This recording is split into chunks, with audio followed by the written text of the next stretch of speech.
Haya basi mtazamaji, baada ya taarifa hizo za michezo tunafika kwenye tamati ya Darubini ya Channel One. Shukran sana kwa muda wako. Jina langu ni Nancy Okware. Mtangazaji wa lugha ya ishara leo hii amekuwa ni Lensa Odingo. Tutakutana tena hapo kesho majaliwa. Lakini mtazamaji, kabla ya kuondoka tu ningependa kuacha na taarifa ambayo imekuwa ikigonga vyombo vya habari hasa kuhusiana na muda unavyozidi kuyoyoma kwa Margaret Nduta ambaye ni mwanamke mwenye umri wa miaka 30 na 7 ambaye alihukumiwa kifo kule Vietnam na alitarajiwa kunyongwa leo saa 2 usiku. Hivyo basi mtazamaji, tupate taarifa hiyo.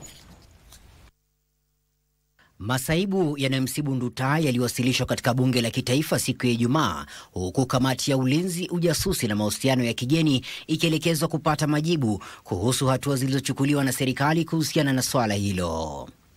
Hii ilikuwa baada ya mbunge mteule Sabina Chege kutoa taarifa kuhusu mahangaiko ya familia ya Nduta, huku muda wa kukata rufaa dhidi ya uamuzi wa mahakama ukizidi kuyoyoma.